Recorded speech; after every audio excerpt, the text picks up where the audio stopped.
Way. Today we're going to be loom beading. The first thing you need to do before you start beading is to design your pattern. You need to know how many beads across your pattern needs, and then once you figure that out, you can gather your supplies. Today we're going to be using this wireframe loom. It's a small one and it's very good for small projects, and it's very affordable. We are going to be using Fireline 6-pound thread. You need a good pair of scissors. We're using size 11 seed beads and a size 10 John James English beading needle. So now we're going to warp the loom, which means put the threads on it. We're going to take a loop. I already did one overhand knot, and I'm going to attach it to that bolt, and then I'm going to do a double knot. Whenever I warp the loom, I like to go inside out, meaning I start in the center and then I'll work clockwise to put the threads on. This helps to keep the tension relatively even throughout the whole project. I'm going to go down and wrap on the bottom of that bolt and come up to the top. Come across, wrap.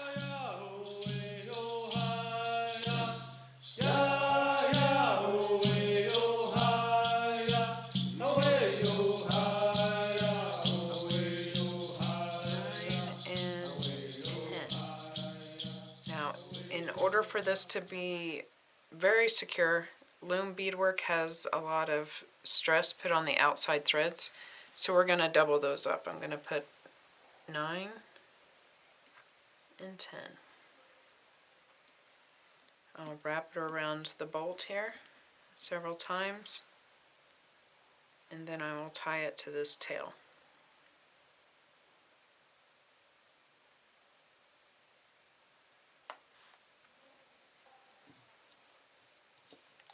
Cut that off. Now you don't want your warp threads to be so tight that they can't bounce, but you don't want them sagging either. As you can see in the middle, this kind of sagged a little bit. So if you bounce it several times, it will help to distribute that. Also, what these wireframed looms are good for, you can turn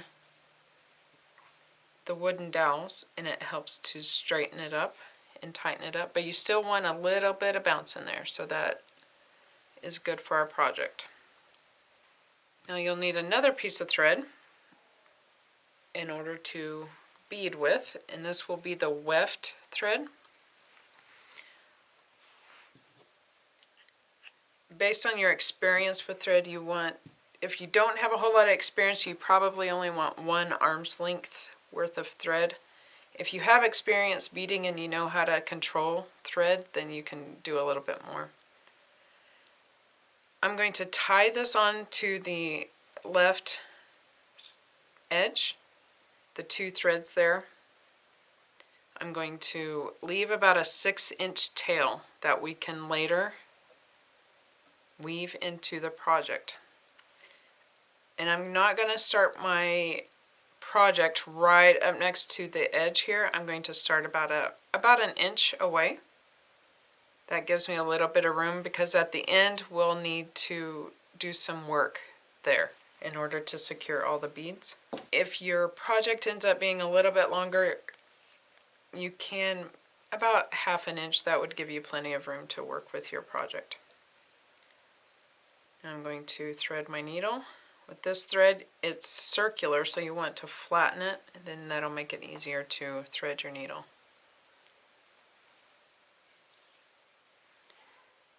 On looming, what we do, we go under the warp threads. We grab our beads, so we look at our pattern, and this is both symmetrical left to right, but top and bottom. So it doesn't matter if we start on from the top down or from the bottom up. So I'm going to start from the bottom, since I'm at the bottom right here. And my pattern is 3 white beads, 3 red beads, and 3 white beads.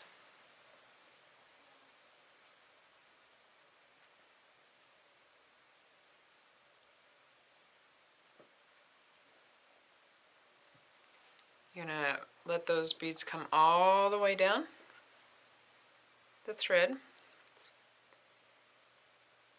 And what we're going to do from the bottom up, we're going to pop these beads in between every individual strand. So there should only be one bead per line. And you see here there's two right there. So we'll need to fix that before we put. And there's two here as well. This first line of beads is always the most difficult. So a lot of people get really frustrated with this part. And you want to get that tail out of the way. But I promise once you get a few more lines, it gets a whole lot easier. Now sometimes, especially if you have more than 9 beads across, it's hard to get every single one of them up in between those lines. So what I like to do is start from the right and go left.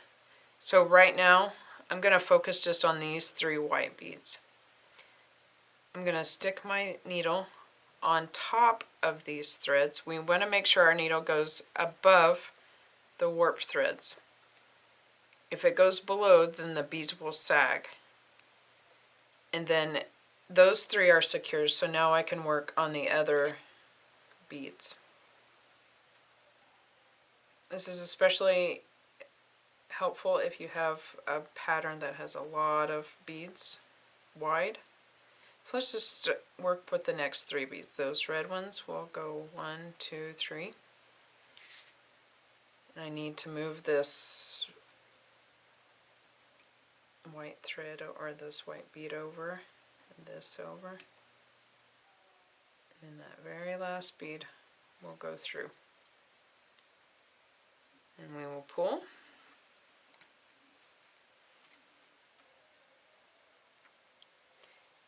And whenever you pull, you want to make sure it's tight enough that all the beads are next to each other, but you don't want it so tight that the beads won't roll in your hands. The reason why, if you do it super tight, once you take it off the loom, all of the beadwork will wrinkle up because it wants to get back to that tight position. We want our beadwork to lay nice and flat, so we will loosen that up a little bit. And how you'll know if it's the right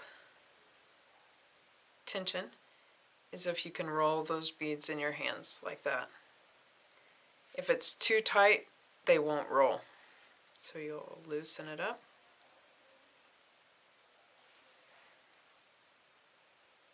And usually the first 1 or 2 lines are a little looser, and then it'll start going into where it needs to be.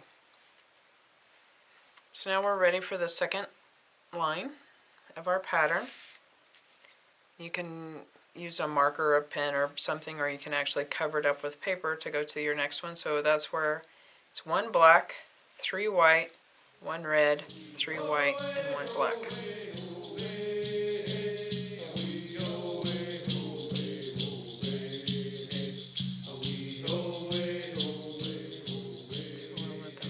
All the way down, and we're under the warp threads, and now we'll push them up in between. See, that was a whole lot easier than the first time around. If you do make a mistake on the first one, you want to make sure that you fix it before you go on, because this is what sets the tone for the entire project. And you take your needle and you make sure that you go through above these warp threads. If you don't, then like I said, your beadwork will sag where you miss those. What I like to do is in between each bead, I can see the silver of the needle going through. If I'm not on top, then I won't be able to see the silver. I'll see the color of the thread. On this little loop here, on the side, that can easily be remedied. I just need to pull a little bit tighter and it'll fix itself. But again, you want to make sure you can roll your fingers in between there. I'm going under the warp threads and going to my next line on the pattern. 2 black, 5 white,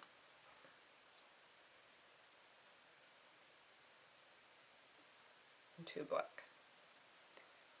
Get them on my needle. Let them come all the way down, and then we're going to pop them up in between each line. And that was even easier than the second one. And from now on, they'll be really easy.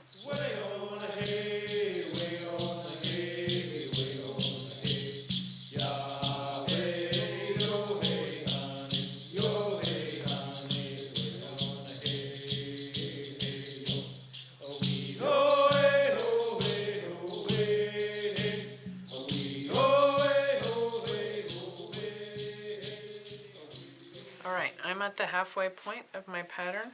I'm right here. And I have plenty of string right now, but I wanted to show you how to end a string and how to start a new string whenever you're running out of thread. You don't want to get your thread too short. About 6 inches you want to stop. So what I like to do is I go under that last thread and I wrap the thread around it. It creates like a little knot there. And you can cut that off out here and then weave it in later, or I like to go ahead and weave it in now. So I weave backwards, so through about 2.5 to 3.5 lines backwards. It won't unravel that way. And I said 3, let's do 2.5. So halfway through this line, I'm going to come up. And I'm going to snip my thread off right there in the middle, and I do it perpendicular to my beadwork and snip it that way. That thread is hidden in between those beads. If I just created a knot right there and I wove it and I cut it off on the side, there'd be like a little poking out stub of a thread right there, and it's not very, it doesn't look very good. So if you weave it in there and then cut it off in the middle, it looks a lot better. You can't see where it has been cut. So to start a new thread, you'll get another thread and you'll thread your needle. And then I like to start 3 rows back.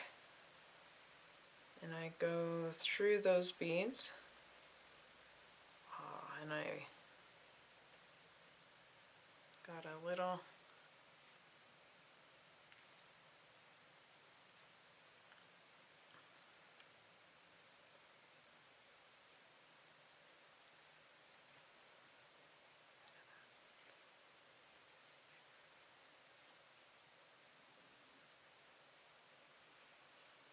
don't pull it all the way, because it tends to, before you make any knots, then it just keeps on pulling and then you'll pull it all the way out.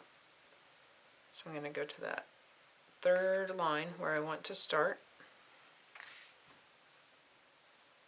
And I'm going to pull just until it's on the inside of that bead. I'm going to go under there and wrap it around there. Now you can do like how we started here and just tie it and leave it about 6-inch tail and then go, and then at the end weave it in, but this is how I like to do it so that there's not any loose ends as I go.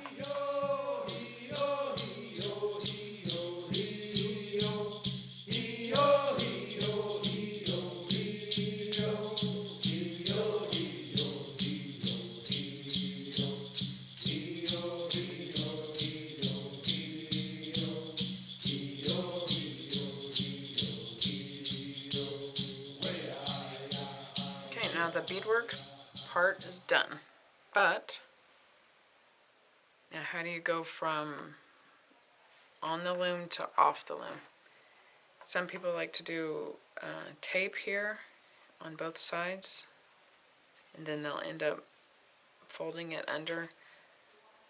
That works, but I don't think it's totally secure, so I like to create a selvage. Like on material, the selvage is the edge of the material that keeps it from unraveling. That's what we do in beadwork as well. So to create a selvage, we're going to weave our thread on the warp thread. So we're going to go up and down, up and down, up and down. That's why I did my thread a little bit longer. And I'm on top of this last thread, so I need to make sure I come underneath and go back and forth.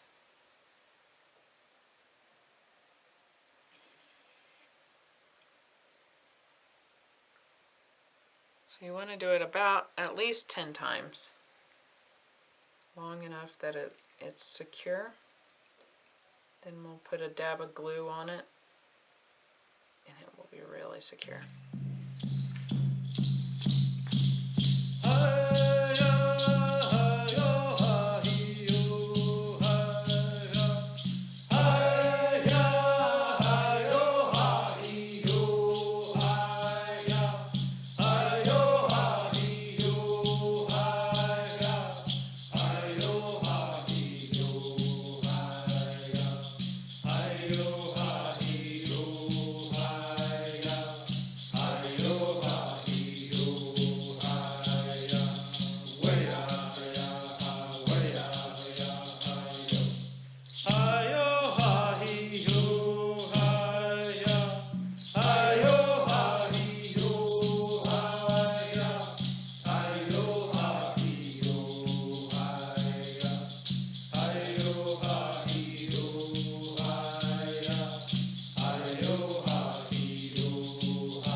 Side.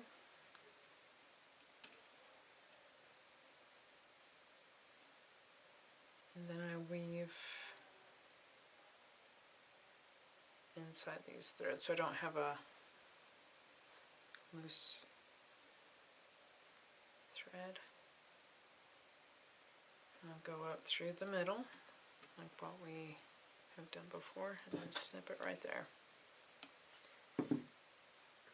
So now we need to weave in these threads and then we'll do a selvage on this side as well. So you just thread your needle with that tail and you go through a few lines. And there's a lot of thread in there, so it's maybe a little bit harder to get through, so you might have to force it a little bit. And we're going to come up that middle of that line, snip it. I'm going to leave this one for right now, and I'm going to get another thread, maybe about 1.5 feet of thread,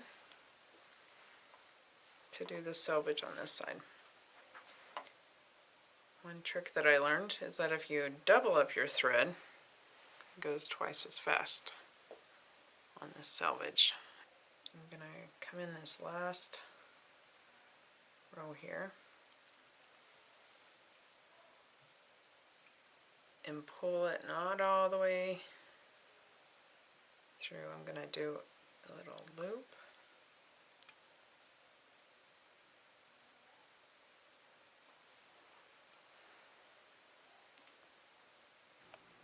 Then I'm going to weave it back and forth. So now that I have a double thread,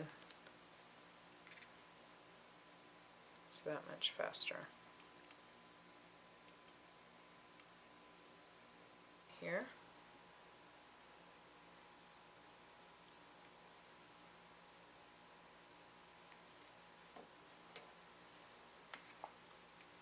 I'm going to weave it into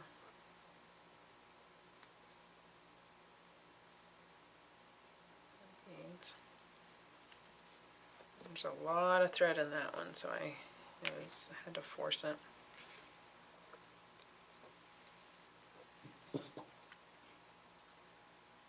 snip that off.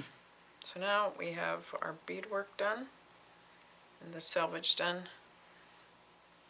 We need glue, and I like to use E6000. This is a tiny tube of it. And just do like a dot and rub it down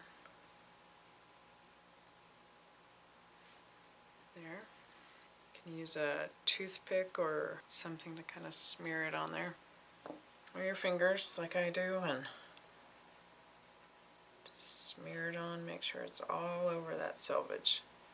So it gives us a nice stable piece of beadwork. This glue takes a full 24 hours to cure, but within a few minutes you'll be able to cut it off the loom.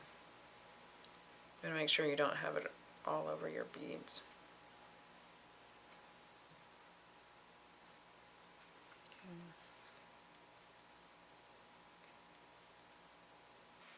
Alright, so that has dried for a few minutes. You can cut it off the loom. You want to go just a little bit in front of that selvage. You don't want to clip the selvage at all. Give yourself a little bit of space. We're done with the loom now. In that selvage, you will just tuck it under to the back side of your beadwork, and so this will be the front side, and this is what you can use for whatever project you have. Here's just a couple of ideas on this cuff. All I did was glue that onto this metal cuff. On this bracelet, I sewed a piece of elastic onto the selvage, and so it became an elastic bracelet that can go on. But really, you're just limited by your imagination and how you can finish your project.